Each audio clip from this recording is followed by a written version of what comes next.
Hi.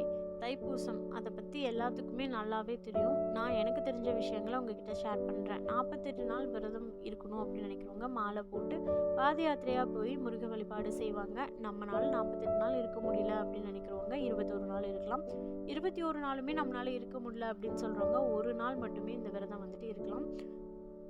நம்ம வீட்டில் முருகன் சிலை இருந்தாலும் சரி, முருகர் படம் இருந்தாலும் சரி, அழகாக வந்து அலங்காரம் பண்ணி செவ்வரளி மலரால் நம்ம வந்து அன்றைக்கி பூஜை பண்ணணும். அதுக்கப்புறம் வேல் வச்சுருந்தீங்க அப்படின்னா வேலுக்கு பால் அபிஷேகம் பண்ணி பூஜை பண்ணணும். சிலை வச்சுருந்தீங்கன்னா சிலைக்கும் பால் அபிஷேகம் பண்ணலாம். இந்த வாட்டி தைப்பூசம் நம்மளுக்கு 11/2/2025 வருது. தைப்பூசம் அப்படின்னாவே பூச நட்சத்திரம் தான். பூச நட்சத்திரம் 7:31 வரைக்கும் தான் 11ஆம் தேதி நமக்கு அமைஞ்சிருக்கு. அதே மாதிரி பௌர்ணமி பார்த்திங்க அப்படின்னா 7:51 தான் ஸ்டார்ட் ஆகுது. அப்படிங்கிறதுனால பௌர்ணமி வர வரைக்குமே நம்ம வந்து வெயிட் பண்ணி அதுக்கப்புறம் நம்ம விரதம் விடலாம்.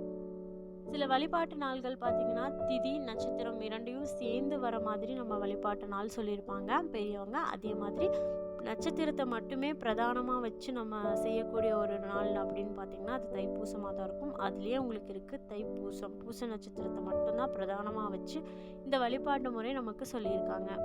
இந்த பதிகங்கள் எல்லாமே நான் ஆல்ரெடி ஒரு ஷார்ட்ஸ் வீடியோவில் போட்டிருந்தேன். இது உங்களுக்கு வேணும் அப்படின்னா ஸ்க்ரீன்ஷாட் எடுத்து வச்சு தைப்பூசத்தன்னைக்கு வந்துட்டு வழிபாடு செய்யும்போது இது எல்லாமே பாராயணம் பண்ணுங்கள். ரொம்ப ஒரு பாசிட்டிவிட்டியான ஒரு பதிகங்கள் தான் நான் உங்ககிட்ட ஷேர் பண்ணியிருக்கேன். எனக்கு தெரிஞ்ச பதிகங்கள் நான் எனக்கு சொல்லிக் கொடுத்தவங்க கிட்டேருந்து எடுத்த பதிகங்கள் தான் இதெல்லாமே. யாருமே எதையுமே கற்றுட்டு தான் பிறக்கறதில்ல.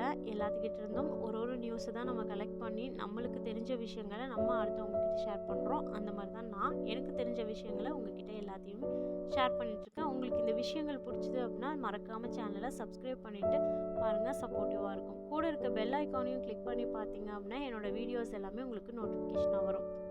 இதில் பார்த்தீங்கன்னா ஒரு 8 பதிகம் இருக்கும். 7வது பதிகத்தோட கண்டினியூட்டி 8வது பதிகத்துக்கு மேலே நான் கொடுத்துருக்கேன். அதனோட கண்டினியூட்டி தான் இது.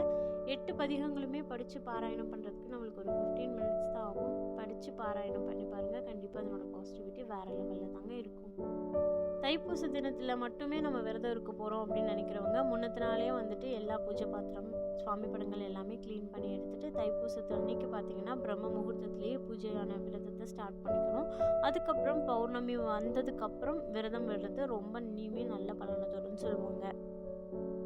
இந்த வாட்டி தைப்பூசம் பார்த்தீங்கன்னா செவ்வாய்க்கிழமை நாளில் வருது. இனிமேல் அதி விசேஷமான ஒன்று.